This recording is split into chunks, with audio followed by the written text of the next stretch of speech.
You cannot hate yourself thinner. You cannot hate yourself into change.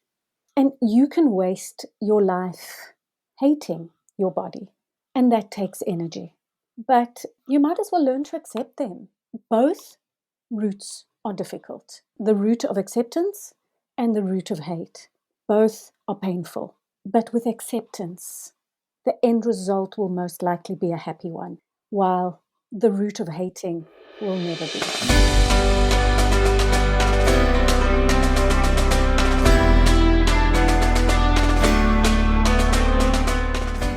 Hey, I'm Esther, and you are listening to On Your Own, the podcast for Jewish girls living away from home. Each week, we bring you an inspiring person or message to help you confidently navigate life on your own so you can achieve real growth and independence and take ownership of this foundational stage of your life. For additional resources, tips, and to stay up to date on future episodes, sign up for the On Your Own newsletter, linked below in the description. Looking forward to spending some time with you today. And now, to this week's episode.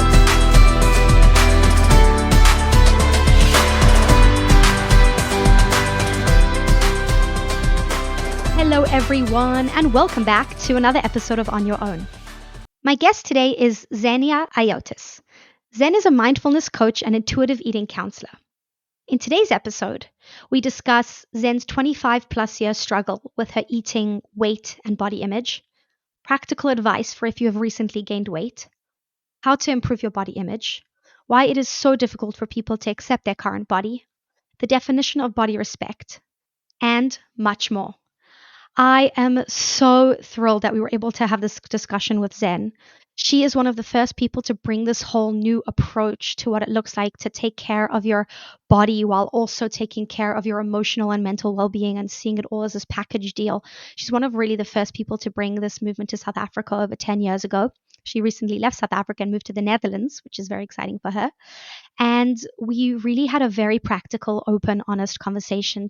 I know from personal experience that it's so common to gain weight after leaving home for the first time for various different reasons. You're in a totally new environment and the food is different and the way you move is different and your stress levels and your resources, and it's just everything together for different reasons for different people very often leads to weight gain. And it is such a difficult thing to experience, mainly because of the society that we live in, but also because it's so hard to know how to navigate this now that you don't have the same resources that you did at home. And so I was really excited to bring Zen on to give us some practical tips and tools with how to deal with weight gain and navigate this while also making sure to work on our body image and accept where we are and learn how to be kind to ourselves and be kind to our bodies and not have this affect the way that we eat and the relationship that we have with food long term, which is very generally what ends up happening, that we gain weight and then start to try all these crazy things with our food and mess around with that to try and change things quickly because it's such an uncomfortable place to be in. So we discussed all of that and more in today's episode. And yeah, enjoy the episode. Share it with a friend who you think it might find it useful. Let's get to it.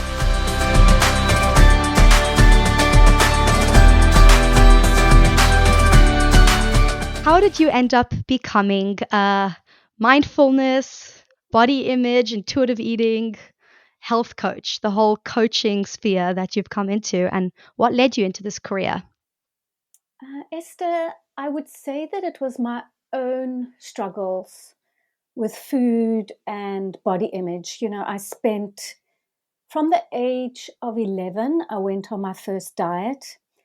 And this went on yo-yo dieting, binging, restricting, losing weight, gaining weight, up until my late 30s. And then I reached a point that I just couldn't face going on another diet again and face this kind of never-ending cycle. And then I went on a quest to find an alternative approach. And I found it, and then I was looking for someone who could help me. And at the time in South Africa, there wasn't online coaching, and I was looking for someone who could help me. Anyway, I eventually found somebody who I could work with, And that then led me to find more and more things. And then the online world started opening up. And my journey, my personal journey to making peace with food, eating, and my body, and to stop dieting, eventually led me to intuitive eating. And it transformed my life so much that I then decided I was in a career that I had reached a point that I really, really didn't want to be in that career anymore. And so I thought, this is such meaningful work, and I want to share it with other women who have similar struggles. So I decided to train as a coach and then as an intuitive eating counselor, to share this work to actually prevent more women from struggling with this. Wow. When you say when you say an alternative way, you found an alternative way and then eventually found the intuitive eating approach. What was that alternative way that you first stumbled across that looked different than everything you tried for over Okay, 20 so the years? first way, okay, so that was 2010. The first thing that led me, the first alternative way was a book by Martha Beck called The 4 Day Win. Martha has acknowledged that it wasn't her best book, but originally it was the non-diet way to losing weight. So Hmm. when I found this alternative way, it still focused on weight loss, but it was losing weight without dieting. So I went down that path and I found a coach who was trained in the Martha Beck approach and then also was trained in another approach by another coach in the US who then trained me. So it was really weight loss coaching, but focusing on doing it in a non-diety way. Hmm. Um, having so I went down that path, and then as I started working with women, I realized that focusing on weight loss doesn't work. It perpetuates the struggle, and that is when I found intuitive eating, and at the time, actually, intuitive eating in the first edition and second edition of the book was still focused on weight loss, but it was eat intuitively and reach your natural weight. If you look at the fourth edition today, weight loss is out of the picture because, Hmm. the authors also realized that the focus on weight loss wasn't useful, and that adopting a weight neutral approach, so by weight neutral, I mean really taking weight out of the picture and focusing on healing your relationship with food. Hmm. So a lot of girls who are listening right now might be hearing, "Oh, taking weight loss out of the picture, not focusing on weight loss," and probably freaking out in some form or the other because that is what they're holding on to right now with their struggles. I'm going to lose the weight. I'm Yes. going to lose the weight. I just need to find the way how to do it. So, for girls who have recently left home for the first time and they are seeing maybe changes in their body or they are worried that they're going to see changes in their body and they want to either lose weight or guarantee that they will lose the weight if something changes, but they also want to have a good relationship with their body. They don't want to fight with it. They don't want to be in a battle like maybe they've been before. They've seen others.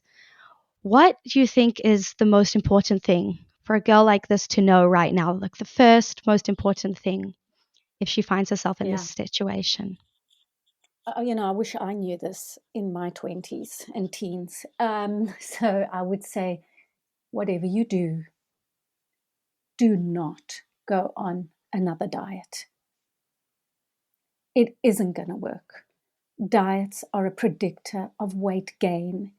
The weight is going to come off, and then it's going to come on again.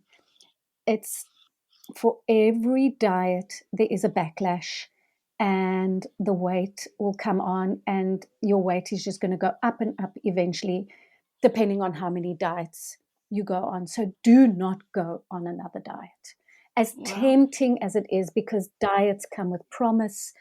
All you need to do is follow this, eat this, and then miracles will happen. The weight will come off, and you'll find the man of your dreams, or everything will fall into place. It's a false promise. Don't fall into that trap. Address, I would say, so that's the first step. Hmm. Do not go on another diet.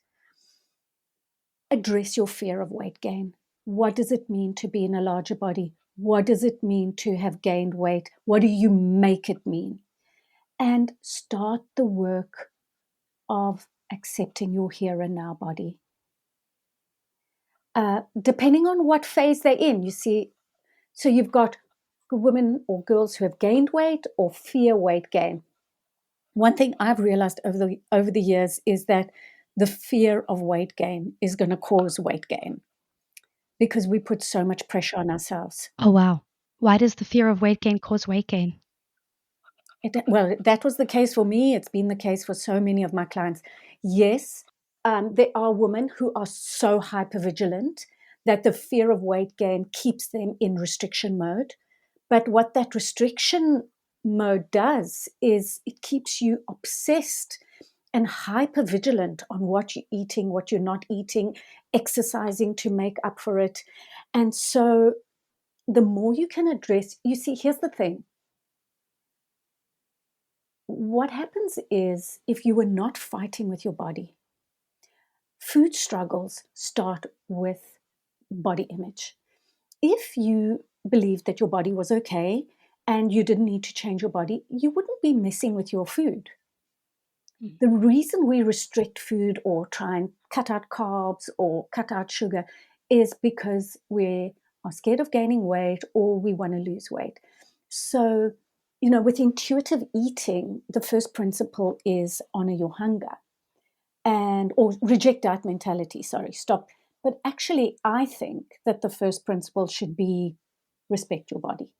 So start with the body. Start Start with with the respecting body. your body. Yeah, because from the body stem all the other problems. So what I heard from you, first of all, don't go on a diet. And then the second thing I heard is address your fear of weight gain. And then the third was accept your body. And I'll tell you what's coming up for me based on my experience, that my fear of weight gain was attributed to so many things. A loss of control. People aren't going to like me. People are going to judge me. I'm not going to be beautiful. I'm not going to be accepted. Like so many basic needs that we have were associated with keeping my body small and not gaining weight. And so then when you say accept your body, when somebody has all of these connotations for what weight gain might be or what their current body might represent, how could they possibly then get to a place of accepting their body if it represents all these terrible things? Yes. So, accepting your body is probably the hardest thing. If you've been focusing on weight loss or you fear weight gain, body acceptance is by no means easy work. But we have been conditioned to want to change our bodies. We have been conditioned by society, our culture, that thin or small equals beautiful, desirable, acceptable, and it's aspirational. And we've also been conditioned to believe that if you have a body that's bigger, exactly what you said, you're going to be rejected, you're not going to be loved, it's unacceptable. And there are a whole lot of stigmas around being in a larger body. So, gaining weight, what does it mean? Typically, it's say you've lost weight on a diet. What typically happens is you go out there and everybody praises you. Wow, look at you. You've lost weight. You're looking great. And therein lies such a big problem because praising anyone for their appearance, in my view, is wrong. Praise people for their values, their qualities, but try and not focus on appearance because appearance changes. So if you've lost weight from dieting and you're getting all this attention and you're getting all these compliments, immediately when you gain the weight, you don't want to go out there because people are going to look at you. Everyone feels so scared of judgment, of criticism, of people seeing them and saying, oh, ooh, look, she's gained weight, or ooh, she let herself go. And we create these stories in our minds about what it means. And, we don't know what people are going to say about us, but at the core of it, it threatens our core need for belonging. And when we belong and we are accepted, we are safe. So, in a way, gaining weight for us means we're unsafe. And those are beliefs that we actually need to challenge. Really look at those and see, based on your values, like, what is the most important thing about you? What do you want people to value about you? Is it your appearance, or could it be something else? What you said about safety, safe and unsafe, really resonated because people feel so unsafe when they leave home for the first time. Like everything is a Yes. threat. And so you can hold on to this belief that if I just keep my body in check or I just lose the weight, then I'll be safe. And so it really is something to hold on to in the chaos of being in a totally new environment, maybe even with new people. And there are, as you said, like so many, there's associations we have, and then a lot of it comes from outside, right? The praise and the messaging. And so I'm hearing you started to mention values as a way to maybe start to challenge these beliefs, but what else would be helpful? Somebody who has these very deep ingrained beliefs that's keeping me safe, loved, belonging, in control, all of those things. How can they practically challenge those very strong beliefs to be able to start to see things differently? Well, I think it's examining your beliefs and really looking at, okay, what beliefs did you inherit from your parents growing up, the culture that maybe you haven't questioned, that they were kind of things that you grew up with, things you were taught at school, in your community, and are they valid? I remember being at school and there was just so much emphasis on being in a smaller body at home. You know, I would come home from boarding school and my mom would look at me and she'd say, "Oh, you've gained weight and you've got to lose weight," and take me off to join Weight Watchers. So those ideas are imprinted in us. And then we leave home and you're young, but you're still carrying those ideas. And really, it's about looking at that and seeing, okay, well, does that serve me? And do I want to believe this? What really works for me? So it's really looking at your beliefs, shining a light on them, and then questioning them, challenging them, seeing, does that serve me? So that would be the first step. And then reframing beauty, reframing what is important. Our culture puts so much emphasis on appearance. Is that how we want to live? Do we want to move that emphasis? Like, do you want the most important thing about you to be what you look like, what your body looks like? Um, and if not, then what do you want to be the most important thing about you? And these are deep questions. Like, there's no way that I was thinking of these things when I was 18 and 20. I was just thinking, how can I get thinner and thinner and thinner so that that boy's going to like me and I'm going to get the job and people are going to admire me? I mean, there was no way that I was thinking these things. You get so caught up in this mentality. So, really, it's about questioning. Yeah, I really hear that. I really see that as a first step. That's so helpful. Just to take a look at what these things represent for you is such a huge step. I was thinking the same thing that when I was so entrenched with obsessing over my food and body, it never occurred to me that it was deeper than that. It was just like, this is what it means to survive in the world and to be a girl and to be a woman and to live on your own and take care of yourself. And that's literally where it ended for many years until it became so overwhelming that I had Mm, to start questioning it.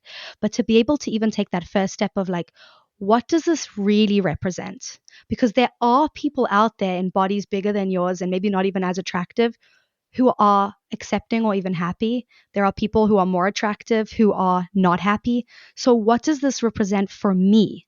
Because it's not an objective truth. exactly. Yes. That's such a Mm-hmm. helpful first Mm-hmm. step, I think.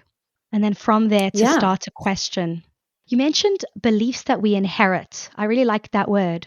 And I started to think about, I was wondering, what do you think the relationship is that someone has with their body depending on how their mother saw their body? What have you noticed with your Mm, clients? that is such a great question, Esther. So, the relationship our mothers and fathers, by the way, not just mothers, Mm, have with food and their bodies has a huge impact on us. Because if, and so what I'm seeing is that so much um, of the struggle with women and their bodies is generational, it's passed down. mm, So um, I look at my clients who are older, like 50 plus. Their mothers grew up in the generation of Twiggy, and Twiggy was aspirational. Everyone wanted to look like Twiggy. Do you know Twiggy? is she that model with the, like, massive eyes? Yes, that's it. Okay. Very skinny. So, you know, so skinny, like almost androgynous. And Twiggy was what everyone aspired to. She was like the role model. And that has created so much dysfunction because women who were in their 20s and 30s at that time, Twiggy was big in the 60s, and then their daughters. So women who are now in their 80s grew up in that 70s and 80s, grew up in the Twiggy generation. So Twiggy was the role model. That was what was aspirational, that very, very skinny androgynous look. And so that then gets passed on to the daughters. So um, for example, if your mother struggled with food and, oh no, I shouldn't be eating this, and oh, I'm so guilty, and all the classic things like, oh, I shouldn't, and I'm bad, and I've been so bad today, I've eaten cake. I mean, you internalize those messages. Or if you are hearing your mom criticizing, or you go shopping with your mom and she's trying on clothes, or you trying on clothes, and your mom is saying things now, oh, no, don't wear that, or rather wear that so that it looks more flattering, or that will camouflage your thighs or your boobs or your hips. That whole idea of hiding or trying to make small makes you feel wronged in your body. Like, rather wear this because it's like this, or it accentuates your waist. Now, I'm not saying don't look your best, but what that does is it's saying, let's hide you. Let's um, let's improve you because this is wrong. So girls who grow up in an environment where maybe the dad, the father is commenting on what the mother is eating, or the mother is trying to restrict, or the mother is kind of trying to wear clothes or find clothes or struggling, that's definitely going to be passed down.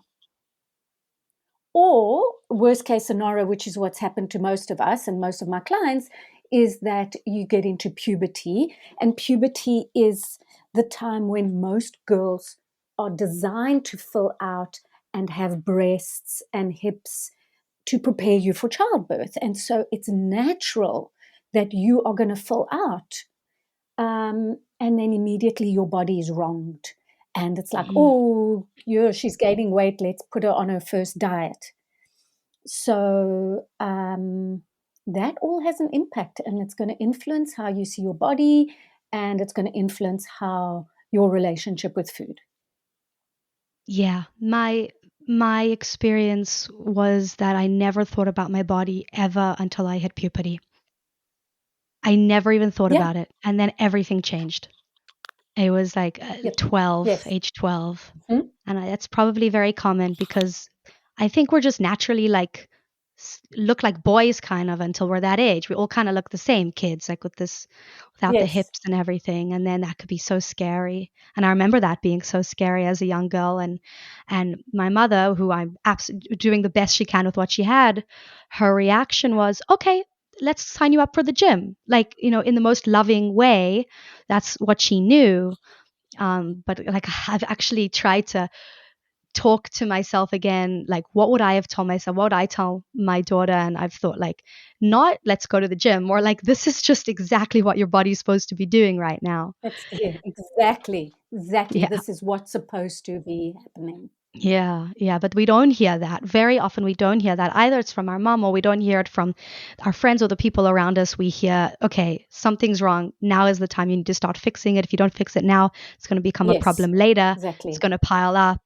Mm, And so what you said about inherited beliefs, what I'm starting to, what I'm thinking about is there's this term when it comes to the belief that Jewish people have in God, that they're ma'aminim b'nei ma'aminim, that they're believers, the sons of believers, that it's like we have this inherited belief in God. And I'm just trying to think, like, so much of who we are as people is inherited from our parents' beliefs. So much good, our religious beliefs and the way we see the world, it comes, I mean, majority comes from our parents. So how can we challenge such an inherent mm. generational belief that this I'm going to challenge, those things I'm fine with, but this I want to change. I don't want my child to get that same transmission. How do we begin? Where do we begin there? I mean, it's not easy because, as you say, everything is inherited. I think awareness of, okay, these are the beliefs. So maybe when it comes to religious beliefs, cultural beliefs, that is not my sphere. I'm beyond my scope there. But when it comes to beliefs about body and food and yeah, our bodies, it's really looking and with critical thinking and firstly awareness. What did I learn? Asking yourself some questions like, what was I told about food and eating growing up? How did we eat as a family? What subtle messages did I get? What did I learn by example? What were things that were told to me about my body or about weight? Or what was suggested, maybe not openly told? And really looking back, say, to however long and seeing what were those beliefs and examining them and seeing, yeah, do I want to believe that? Does that serve me? But awareness is the first step. Hmm. I love that question. Does that serve me? Like, now I'm choosing my own life, at the end of the day. You don't have to take everything from your parents, take the good and then say, well, what's working for me now? And how, and maybe Mm, even saying, yeah, how has this belief served me in the past? What has it led to? And do I want to continue that or maybe change that? That question is so powerful. That is it serving me? Is this belief serving me now? Wow. yeah. So for a girl who is in a situation where she has now gained weight and she's starting to like look back and challenge and explore and see, what does this actually mean for me practically, like in terms of what she should do, because you said don't do a diet and then like all these kind of thought not experiments but thought challenges and awareness, it's happening up here, but so many times we feel like we have to do something practically, physically in the Fix it. world to Mm, fix mm. it. So a girl who feels like, yeah, but okay, all this stuff is great, but I have to fix it. What would you tell her? I would say what I said before. Do not go on another diet. Stop following accounts on social media that are diety, promote weight loss, promote food restriction, make you feel bad about yourself. In fact, limit social media. I Hmm. think it can be useful, but when it comes to body image, it's not always constructive. So anything that makes you feel bad about yourself, and understand that it's not your fault, that our culture has a preoccupation with appearance and our culture perceives weight gain in a bad way. Then I would say, watch your self talk. You cannot hate yourself thinner. You cannot hate yourself into change. The first step is to say, okay, I've gained weight. It's always difficult to deal with weight gain in this culture and in our society.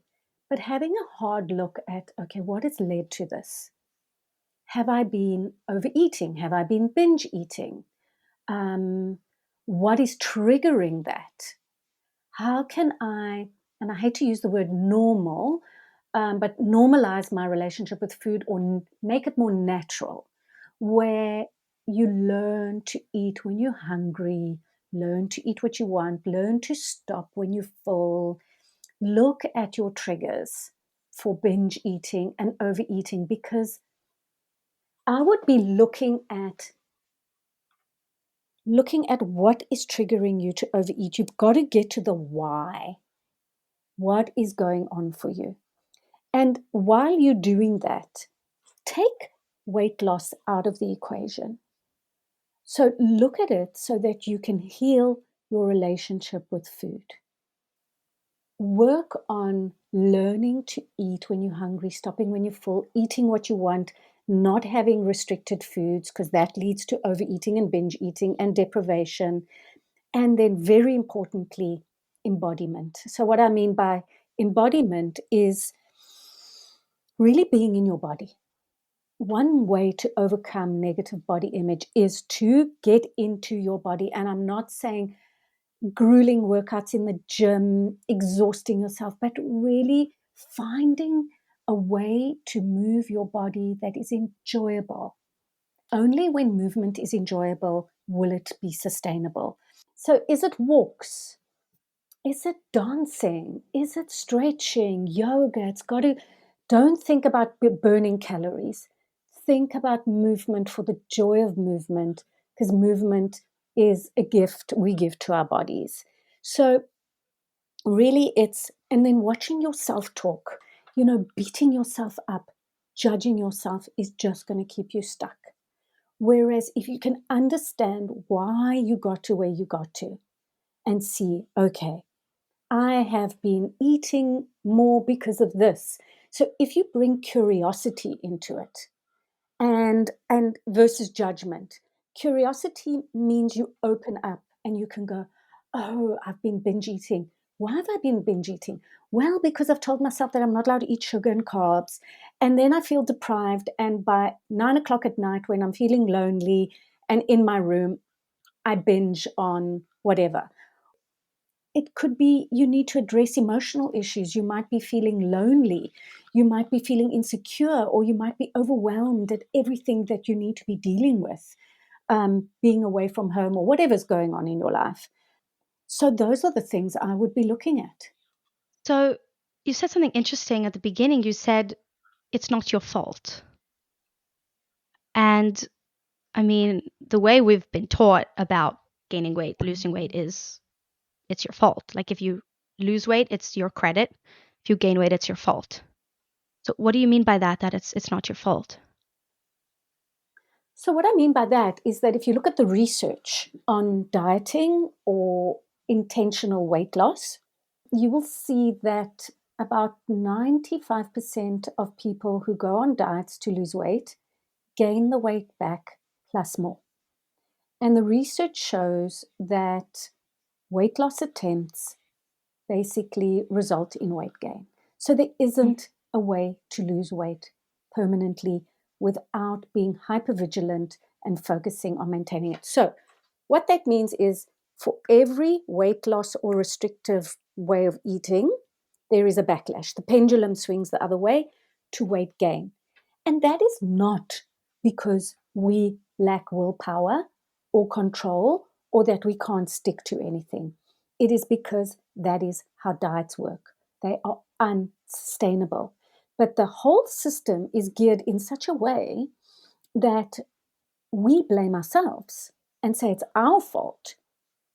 But actually, the whole system is faulty. And I wish I knew that in my 20s. That the whole thing is faulty. The methodology is wrong. It's not going to get you to where you want to be. And so we blame ourselves, but it's not our fault. It is the diet's fault that doesn't work because it is not sustainable to be not be eating carbs, to have food rules, to be deprived. It will always, for every diet, there is its equal and opposite binge. Mm. So the system is broken. It's not you. You could be doing all the Yep. right things and still gain weight. Yes. Wow. Yes. Wow. And if you ask any women who are in their 40s that started dieting at 11, say, because that's the typical age. I mean, I was dieting from 11 until about 37, 38 years Oh, old. wow. I That's a lot can't of years. tell you how many diets I went. Yeah, it's like almost 27 years. And I'll never forget, in my early 20s, I went to see a dietitian, um, and she said to me, "You know what, Zen, just eat when you're hungry and stop when you've had enough." And I said, "What?" I thought she was mad. So she was a dietitian and a psychologist, and I thought, okay, this is the answer. Now I'm going to lose weight. And so he said to me, just eat what you want and eat when you're hungry and stop when you've had enough. And I thought, honestly, what's this woman telling me? Can you just give me a plan? I want a plan. There was no plan. Anyway, I was too young.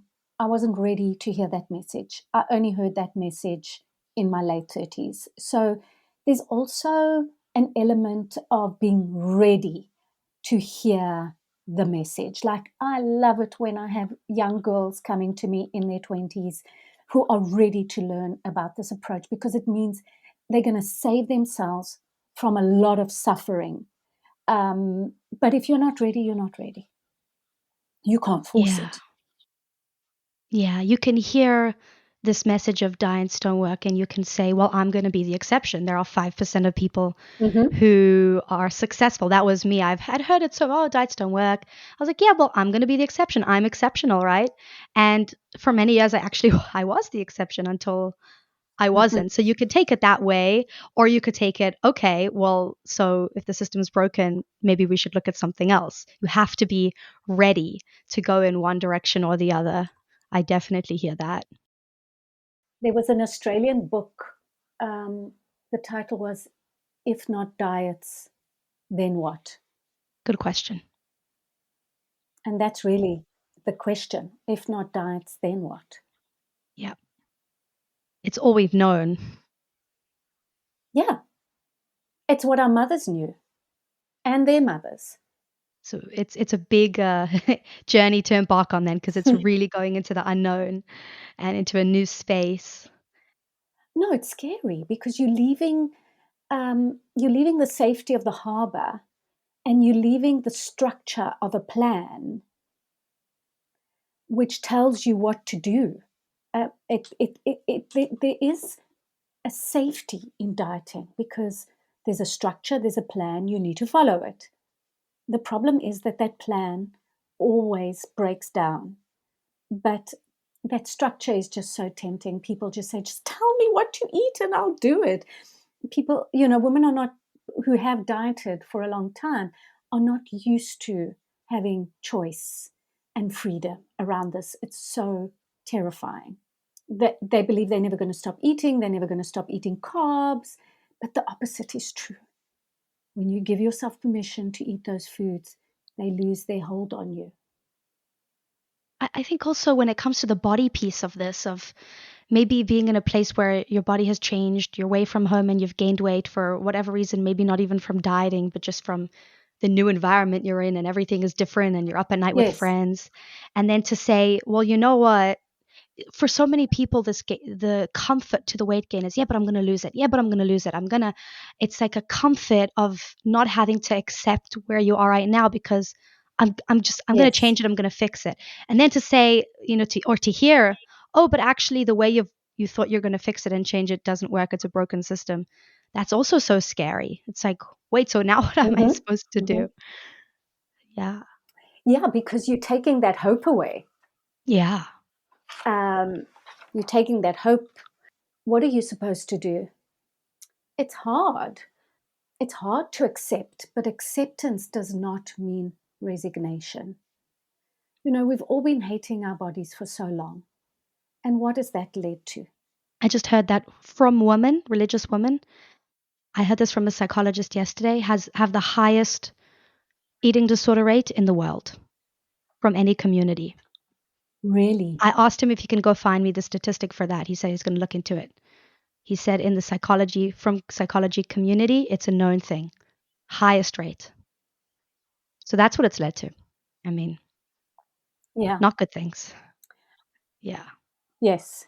So, your body's your body. Your legs are your legs. Your smile is your smile. And you can waste your life hating your body. And that takes energy. But you might as well learn to accept them. Both routes are difficult. Okay? The route of acceptance and the route of hate. Both are painful. But with acceptance, the end result will most likely be a happy one, while the root of hating will never be. The root of acceptance is hard. That's what I'm hearing. So Yeah, it's not both giving roots are up. hard, though, Esther. Both are hard, Both yeah. roots are hard. But hating comes more naturally. Yes. Hating, criticizing, judging, wanting to fix, wanting to change, that takes energy. That takes work. Yeah. Acceptance takes work. But here's the thing, when you hate your body, when you hate anything, how do you treat it? You ignore it, you give it the silent treatment, you don't listen to it. So when we hate our bodies, we don't listen to our bodies. But when you accept, and I'm not even saying love, I'm saying accept, respect. When you respect something, let's even leave accept and stick to respect. If you respect something, you're going to look after it. You're going to take care of it. You're going to sleep when you're tired. You're going to feed it when it's hungry. That's what respect is. The process is when you learn to respect your body, actually, what you're doing is learning to respect yourself. And it's almost a process of befriending yourself. Like for many of us, the body's the enemy. And now this work kind of invites you to befriend your body. And what does it mean to befriend your body? How do you develop a relationship with something? You spend time with it. You watch your language, how you treat it, how you speak to it. You take care of it. I've always thought of that my kids are growing and their bodies are changing like all the time. They always need new clothes. And I always thought of how, imagine like my daughter just grew out of her shoes and her outfits and they were just too small. I'm like, that's it. I'm not getting, no, like this is wrong. I'm not getting you new clothes. Like Yes. imagine I would talk to her that way. The way we talk to our bodies and what we expect of them, like to never change, is something we wouldn't really put onto other people, and especially not onto children, let's say, who represent like the small Yes. version that exists in all of us. But the way that we talk to ourselves sometimes, it's almost, I guess, when you take a step back, what you said is the first step, and look at it, it's like, wait, my body's never going to change, like never supposed to change in my whole life. Yeah, good luck with that if you plan to have a big family. Yeah. So, I mean, if you do the work now on body image, body respect, you know, I'm 56, almost 56, and I've seen how my body has changed over the years. Had I never been on a diet, my body probably would have gone through fewer changes. However, anyway, so, going into menopause. So, when you learn to have compassion for your body, you learn to respect it, you are more able to deal with your body's changes as you age and kind of treat your body kindly versus expecting your body to look the same as it did when it was 20. And then thinking back to when you were 20, when even then you didn't like your body. So I'm thinking of older clients and me as an older woman. Did I like my body when I was 20? No. Did I like my body when I was 16? No. I was always obsessed with changing it. Now I look back at those photos and I think, well, what was I going on about? And so many clients have shared that with me too. So, like, what is it going to take to stop that? Respecting your body. Do you have any like practical, even like a description of what that would look like? Because this is foreign for a lot of us. Like, what does it look like to respect your body? Respecting your body means being aware of how you talk to it or about it. It's about honoring its needs. So, feeding it when it's hungry, stopping when it's had enough, taking care, wearing clothes that are comfortable. So, if you've put on weight, don't keep those small clothes thinking that that's going to motivate you to lose weight. No, all that's going to do is make you miserable because you're going to be uncomfortable. And it's going to make you beat yourself up. So, wear comfortable clothes. It's hygiene. It's moving your body because our bodies are designed to move and it feels good. And it's beneficial for sleep, anxiety, stress, all of our organs and our mental well-being to move your body. So body respect is seeing your body as this overall instrument, okay, that is carrying you through life. It's not this thing that we look at and go, oh, it looks good. It's a functional instrument. And it could even mean gratitude for the functionality of your body. I have these legs, this heart that's beating. I don't need to do anything. I don't need to do anything. My eyes can see. Or my heart beats. I'm breathing. My body digests my food. So we focus on abs, arms, hips, thighs, all of that. But do we ever look at our internal organs and that the body is made up of so much more? It's not just appearance, it's function, and really bringing function to mind versus appearance. Also, decoupling your worth from your appearance. That's a big one. That's massive to Yes. that's like Yes. decoupling your worth from your body. Yeah. And a saying that's coming to mind because you said your body is an instrument. I don't remember where I heard it, but your body is an instrument, not an ornament. And so often we see it as this pretty thing. Who said that? That comes from a brilliant book, by the way, Lindsay and Lexi Kite. It's a book called More Than a Body, and they are sisters who wrote that book. Yeah, and then what you said about separating your worth, your self-worth from your body, because we do tend to put a lot of it there. Yeah, Yeah. there's work to do. But as you said, there's Yes. work in body acceptance and there's work in body hate. So you got to just choose where do you want to Yes. put the work in. I love that. Where do you That's want like to a put your reframe. energy? Where do you want to put your energy? Hmm. Yeah. Yeah. And I was wondering, just the body positivity movement is quite popular on social media for those who are in that space. I was wondering what you think of what we would call the classic body positivity movement. So the body positivity movement, one needs to just be aware that there's the body positivity movement that embraces diversity and embraces all body sizes and doesn't believe in like one ideal body size, Mm. um, which also includes health at every size, which is basically that you can be healthy at any size. That thinness does not equal health. And so I think it's necessary for the body positivity movement because we need another voice. We need different voices to the voice of diet culture, which has been the dominant voice.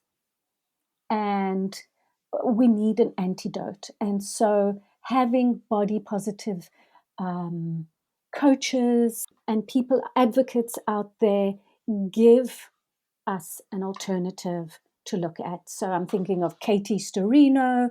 She's got a fabulous Instagram page where what she does is she'll look at like uh, an actress who's wearing an outfit, and then she'll take that same outfit and put it on, and she's in a larger body, and say, you know what, you can wear this outfit in a larger body. We need to be seeing more diversity. You know, when I was growing up, there was no plus size, there were no bigger sizes. That's only been a recent thing. There was basically tiny, skinny models. That was the dominant thing that we saw. Now that has changed. But why has that changed? That has changed because of the body positive movement and because women are actually speaking up more about body inclusivity, being weight neutral, so not focusing on weight loss as the answer to everything.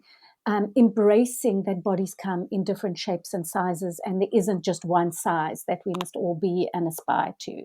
And in fact, that if you think about the English speaking world, and US, Canada, Australia, South Africa, New Zealand, UK, I saw some research that the average size of women in those countries is a UK size 16. What's that in the US? Like a I think it's a 12, I 14. think. Oh, a 14. That's the average I size, think is it's a size 14. 14. But we don't see that. I mean, Yeah, we see it on the street, but we don't see that in our media. no, that is not what we see when we look at fashion, when we go to the movies. Yeah, We it don't doesn't see exist. different body sizes. It's starting now. You are seeing a bit of diversity, but no, not nearly as much as would be ideal. Wow. I could talk to you for another 2 hours on this. It brings up so much. I have a closing question that I ask everyone on the podcast, which is that if you would be taken back to a random point in the first year that you had left home, you mentioned that you were in a boarding school, so it could be that you were quite young when this happened. The first year that you were living on your own away from your family, what is the one thing that you would tell yourself, that version of yourself?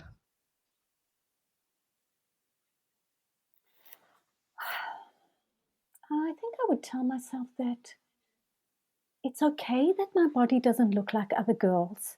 It's okay that I'm different. Um, and that doesn't mean that I don't belong. I'm still worthy. I'm still lovable. It's okay. We're allowed to be different. I think that's what I would tell my younger self. And oh, and there's so much. And also that you can be in this larger body and be safe. We're allowed to be different. I feel like that sums up this whole conversation because what we've discussed is definitely different. And if anybody starts to embark on this, instead of having left home, gained weight, and said, oh, I'm going to lose weight and tell everyone about that, you're doing something different. And it's okay. It's okay to be different and to maybe try different things, alternative ways, which looks like they're becoming less alternative slowly, but definitely still very challenging and difficult. And I really Yeah. thank you, Zen, for sharing your incredible experience and wisdom in this big topic with us. Thank you very much. Yeah, thank you, Esther. It was great to talk to you. This is a topic that's very dear to my heart, and I would also say, don't be scared. Don't be scared. This is a path not taken by many, but it is a path with many rewards and much growth. And it requires bravery and courage to go down this path, but you are so rewarded at the end of it because you just become kind of, you befriend yourself. And ultimately, really what you want is to have your own back and be your own best friend. Especially when you're out there in the big wide world. Yes, absolutely. So thank you. And thank you for this amazing work that you do helping young women out there. It's so meaningful. So Thank you for listening to this week's episode of On Your Own. If you like this episode or think it will be useful to someone else, please leave us a review wherever you listen to podcasts. I would love to connect with you. If you've got any questions, feedback, or ideas for future episodes, you can email me at onyourownpodcast@gmail.com. See you next week, and in the meantime, happy adulting.